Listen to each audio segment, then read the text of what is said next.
welcome. You're watching Newsx. I'm Preity. The top story of this bulletin, the raging hijab controversy. Amidst this row, the Ministry of External Affairs has issued a strong statement. The statement pertains to comments which are made by other countries, stating that the matter is under judicial examination by the Karnataka High Court and motivated comments on our internal issues are not welcome. The strong statement came after the US tried to wade into India's internal matters.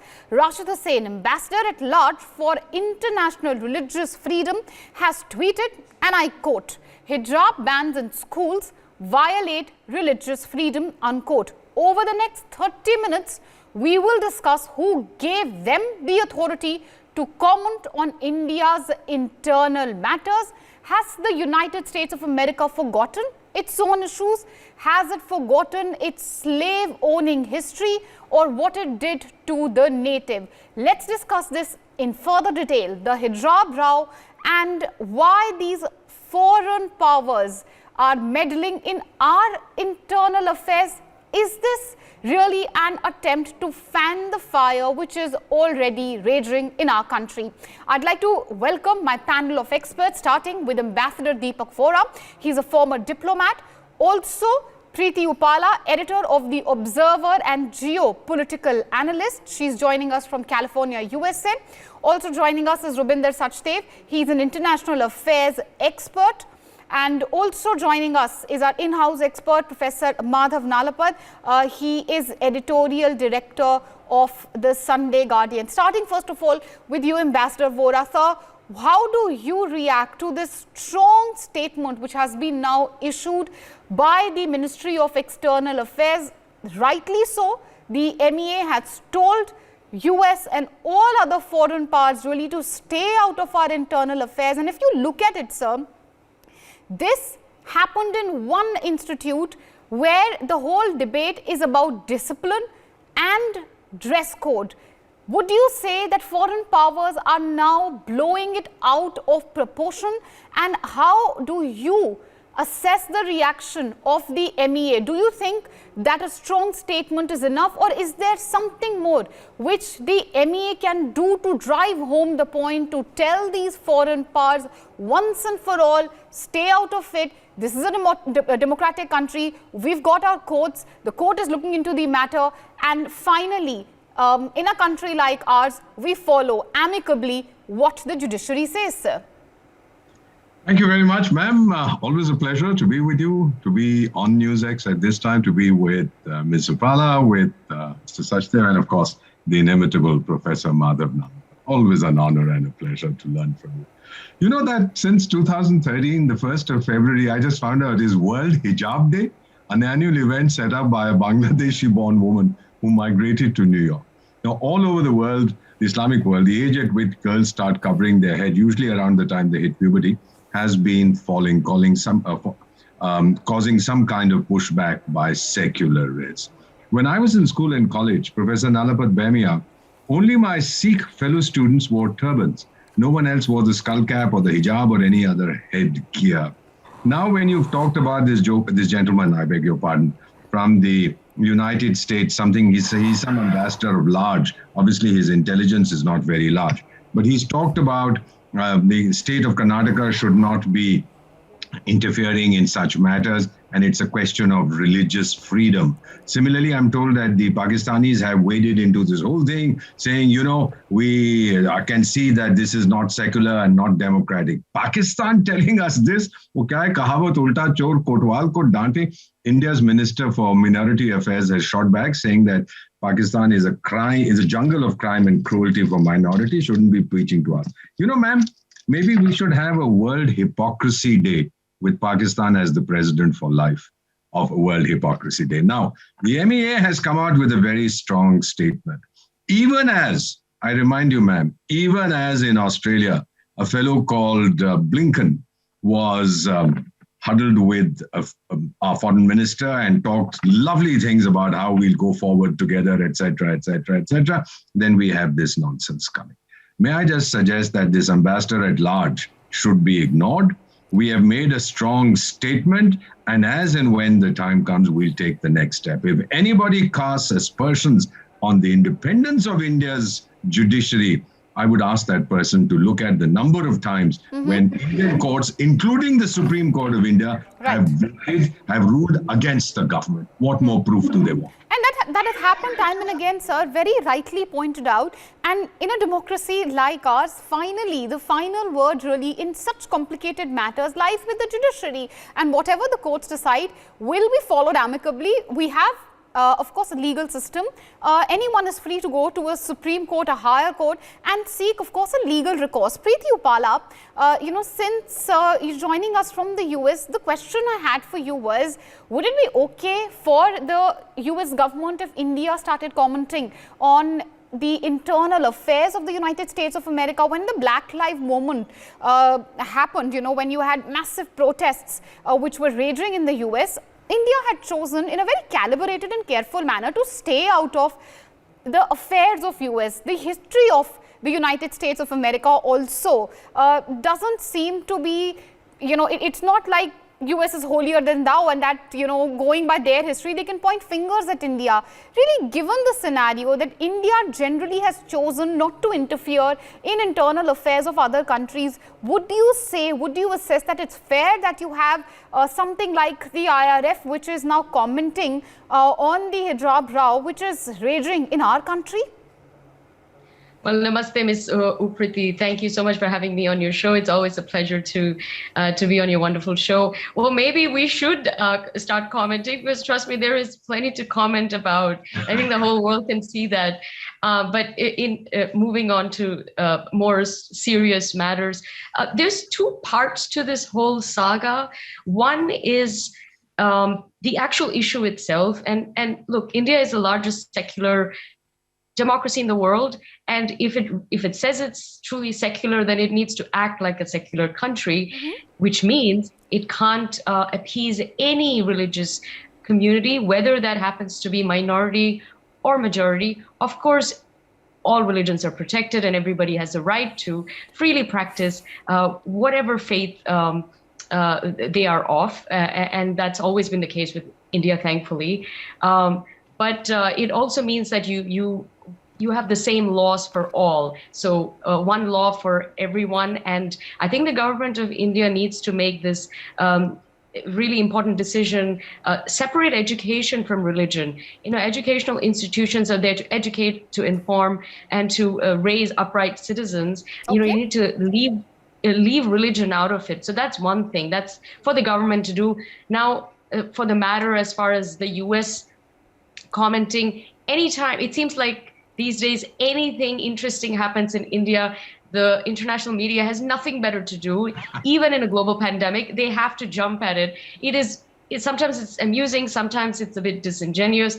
It's getting a bit old sometimes. But I really think that this is truly an internal matter of India. It has its own laws. It's a definition of secularism is very different to what it is in France or Europe, where it originates, right? So I think what will work for France will not work for India. By the way, the burqa is banned in most European countries. It is not banned in India. So, we are actually quite and rightly so. And that was going to be my next question. Rabinder Sachdev, if you could come in here. I'd just like to take this thought forward. In India, we have 1 or 2 educational institutes which have spoken about the validity of hijab inside the premises of those institutes. This is also in relation to dress code and discipline as far as a school goes. That's a separate debate. But as far as a hijab ban is concerned, it's almost laughable. You have so many European countries, from France, of course, you have Switzerland, even neighboring Sri Lanka, where a full face veil is banned altogether. So why is it that India is being singled out, sir? I would not go deep into it other than commenting a couple of points. I see, apart from everything else, little cause of worry also. This thing now that, okay, sure, all religions are equal. Okay, let's have it. Would it mean that the Sikhs cannot wear their turbans to schools now? That would be my, real worry. irrespective of whatsoever comes out. Of course, I mean, there'll be some distinctions made. Right. But that aside, I'll come back to the topic of the day today that you have. You know, this Commission on Religious Freedom, what right does it have to comment? Who gave it the right? You know, no one. The US took it. It is their megaphone. So how we counter it is, we have to create our own megaphones. Fine, okay, our MEA denying this and, you know, giving a strong answer back is fine and cool. Okay, yeah. But we have to create our own megaphone, our own voice in this world. Why can we not have a World Commission on Integral Humanism and Peace? Fair enough. Okay, which every year evaluates all countries on the parameters of, you know, equity and peace and social harmony, etc. That's what we need. That's what we need. That's one. Secondly, yes, within the US, as Preity was also saying, I mean, US has its own, you know, imperfections. Every nation is imperfect. Correct. I mean, why go into the past? Look at the Black Lives Movement, right? I mean, in fact, we were running some courses on tolerance and kindness, etc., to bridge some gaps. We were running some programs. So the US has its own wars also. India can really be a good voice, a sane voice for the world of today. Okay. India needs to be that.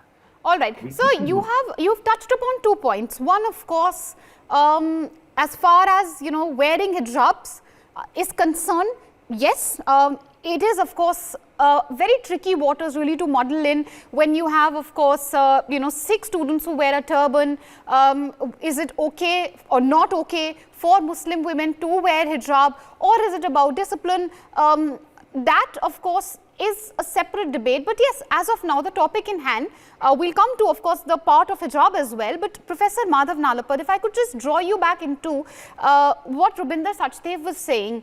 Far as the US is concerned, sir, the US also has its imperfections. Many other countries which are now pointing fingers at India have their own imperfections. When India chooses to stay out of their personal affairs, when India chose to maintain a dignified silence, even at the peak of Black Lives Matter movement, which was raging, rampaging across United States, would you not say today that it's quite unbecoming that you have an institute in the US which is pointing fingers, even questioning our secular credentials over a matter which pertains to one educational institute? It's not like India has banned hijab, and countries which have banned hijab altogether, countries like France, for example, which say we're not even going to allow women who wear a hijab to play sports professionally. The US is silent on that. Well, look, I'd like to say that the Indian policy, long-standing policy of not commenting adversely, certainly, on other countries, is a policy that is not followed by any other major country in the world. Now, we can work hard at trying to convince all the other countries to follow our example. And I quite agree we should continue with our example rather than, you know, follow the example of every other major country. Having said that, I'd like to say also, let me say, I don't believe the hijab or the niqab or the burqa are essentially religious in nature, for the simple reason that they were there around 2000 years ago. That is much before the Prophet revealed the divine verses that he was told. So it's not really, I mean, it's not a part of the religion as such. But having said that, I'd like to point out that in my view, this particular hijab ban by this institution, for whatever the motive, it must be the purest of motives, but the reality is it's a self-goal. I'll tell you why. First of all, the hijab is not the niqab. We are talking about full face coverings. That's a niqab. A full covering is a burqa. Now, that's very different from a hijab, which is a headscarf. And frankly, I mean, whether you wear a hijab, or you wear a saffron shawl, or you wear a blue shawl, or a yellow shawl, personally, it is perfectly compatible with a school uniform. I really don't see why the school should go to that level of detail. Then tomorrow it will tell you what color shoes to wear or slippers to wear. So I would like to say it's a self-goal. And one, it has given an opportunity for anti-India forces led by the Sino-Wahhabi alliance to go and say, nonsensical things about India and intolerance based on this decision taken by a single school establishment. Yeah. And secondly, Karnataka is an important state for international investment. Karnataka, Tamil Nadu, Maharashtra, nowadays UP, these are important states for international investment. Let me tell you that this controversy is not going to help Karnataka at all in attracting investment. So in my view, it's a complete, I would like to end by saying, Okay. look, if some extremist organizations provoked the wearing of the hijab, well, banning it has played into their hands. Because after you allow that, then they will move on to the niqab and the burqa. At that stage, you stop them. You say, no, hijab is fine, but no niqab, no burqa. 99% of Muslim women will stand with you. Well, Whereas absolutely. the hijab, even many Hindu women say, what's the problem in wearing a headscarf? Yeah. And I think you put it rightly, sir. It really is a self-goal. This is a very avoidable controversy, and by letting it fester, would you also agree, Ambassador Vora, that we have allowed nations like Pakistan, nations like China, which are acting inimical to our interests, this unnecessary controversy has given them an impetus at the end of the day? Look, you have Shah Mahmood Qureshi, no locus standi on the matter. As you rightly said, a country like Pakistan, almost laughable that today they are speaking of secularism when they themselves stand for blasphemy laws, when they themselves, of course, have been completely silent on what's happening in Xinjiang. Would you say, sir, that these unnecessary controversies also, while we are today, it's right that we are criticizing this sort of meddling by foreign powers, but we also have to look inwards and realize that by letting a controversy like this fester, we have given ammunition to our adversaries also, sir, isn't it? What you've said and what Professor Madhav Nalapat said is spot on. You've talked of a raging controversy. I would consider it more rage than controversy. It's an unnecessary storm in a teacup. Perhaps it could have been handled differently. I'm sure that the Honorable High Court will come out with an appropriate decision, because we as Indians, ma'am, it's our ethos. Discussion, negotiation, compromise. That is the method that we adopt. We never try to ram anything down anybody's throat. Not that we have too many throats to ram too many things down. Now, there's one question I have, and I'd be happy if any of the panelists could answer it. For some African tribes, and I've served half my career in Africa, going around without clothes is the norm, part of their culture. Should they be allowed to come to Western schools without clothes, in the nude? I wonder what the Pakistanis or whoever this religious freedom character is, what they would have to say. It's an interesting question. It begs an answer.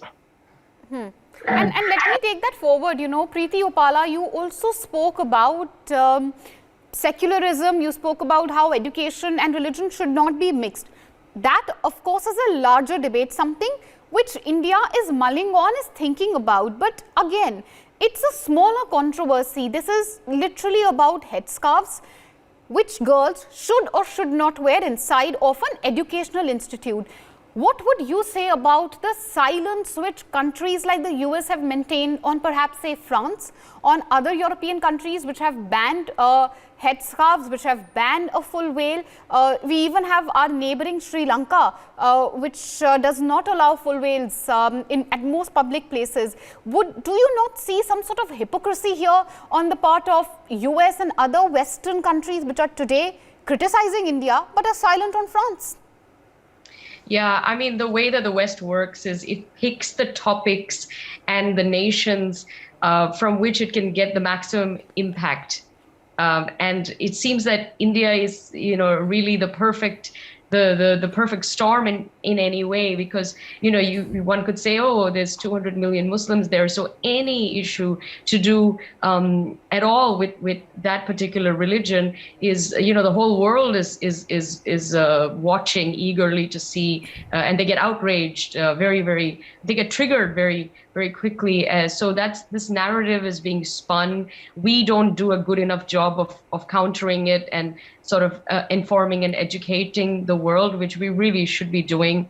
I think the West will not change. It is what it is. I think that's what made America great. It continues to make America great. I think we need to be the best that we can be, because we're an ancient civilization with so much wisdom, and I think we need to be wiser about the battles that we pick diplomatically and in this way. I agree. It's not India the way needs that to anybody be. wants- Sorry, Yeah. I'm interrupting you here. I agree with you that India needs to be very particular about the battle it picks. But Rabinder Sachdev, would you say at this point of time, yes, we can have our differences on hijab, on whether women should be allowed to wear hijab inside an educational institute or not. But when you have these foreign powers which are unnecessarily needling us, what should India do? Is this sufficient, issuing a strong statement? Because we've seen many times the Indian government criticize foreign powers, criticize other countries on attacking us on so-called quote-unquote Hindu phobia, etc. But when it comes to really meddling in our affairs, other than issuing a strong statement, what can the Indian government do? I will repeat one part what I mentioned in my previous part. The Indian government should set up some kind of a prestigious forum or agency which would say that this agency rates the world peace and social harmony. Fund it very well, and every year come out and see what's happening. And see, this is not with a view of vengeance. It's much more with a view of offering maybe solutions or guidance or wisdom of India, right? To solve issues maybe within the US on the Black lives, or in Africa some issues, or even in Pakistan, Indonesia, okay, or even in the Middle East and whatever, etc. We have to create a platform, a megaphone. Narratives, otherwise these will keep coming, we'll keep denying. But you know what? Who is setting the agenda? We are only reacting. We need to have our own platforms. That is one. Secondly, absolutely, as has been said, this was perhaps a very unnecessary controversy also. Brilliant point. I mean, what is a hijab? Right. Yeah. And answering, Ambassador Vora's question that if somebody in some tribal cultures, they choose to listen away, will off. See, bottom line, all democracies, and we will have to learn to live and let live.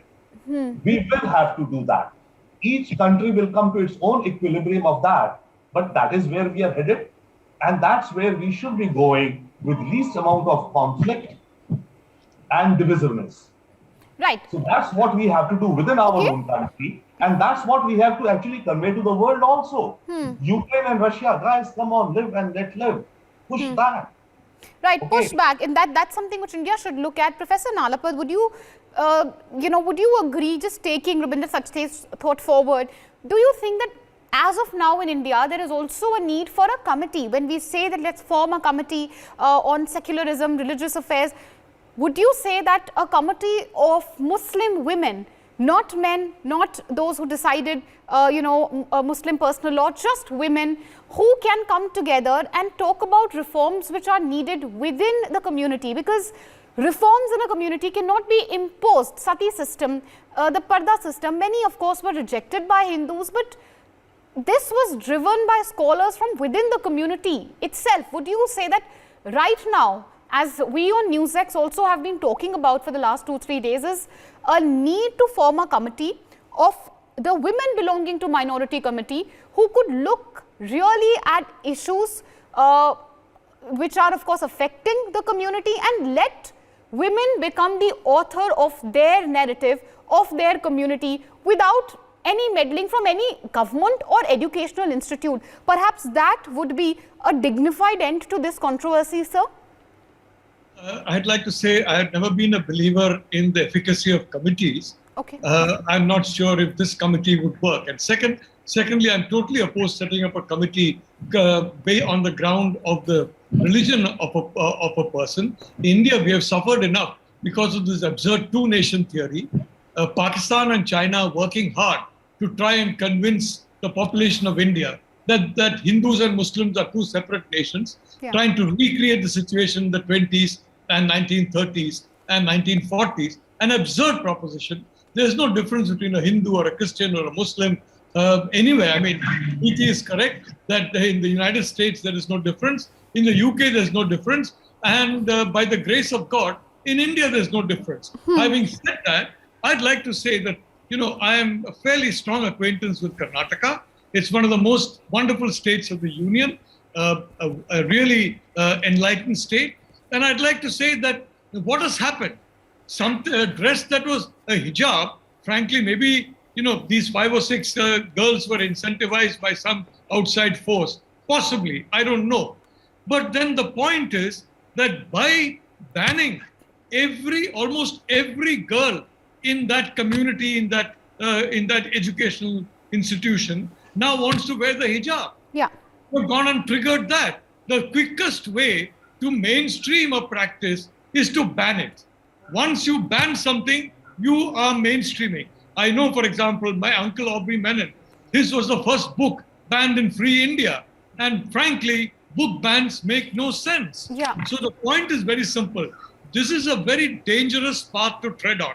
I don't believe the hijab is such a important part. It destroys the uniform or discipline or law and order. It has not, done that. And I think that this college was unwise in trying to impose it. And may I point out, tomorrow, if a section of students says we should not wear a bindi, or a section of students in a particular college say that a girl student should not come in a sari, what are we going to say? Oh, this is a sari is a religious dress, a bindi is a religious dress. Right. The reality is it need not be. So please, my point is, these are sensitive matters. I fully support a ban on the niqab. I fully support a ban on the burqa. But as far as the hijab is concerned, in my opinion, frankly, it is a complete self-code. All right. Far as bans are concerned, again, sir, to differ with you here, I'm not too sure if bans work for any sort of dress for any community. But yes, end of the day, it was an unnecessary controversy, something which could have been avoided. But again, as we close this discussion, it's an integral matter of India. India is a democracy. The judiciary is looking at the matter. The word of the judiciary will be acceptable amicably to all the parties. If not, we have, of course, a redressal system which is available in India. And perhaps it's in background and context of that the Ministry of External Affairs has issued such a strong statement. Hopefully, it will act as a deterrent for all those foreign powers who are now trying to sermonize us, who are now trying to make these motivated comments and meddle in our internal affairs. Your meddling, your comments on our internal affairs, not welcome. Bottom line, that's the message which India has given today. Far as the hijab is concerned, that is a raging controversy.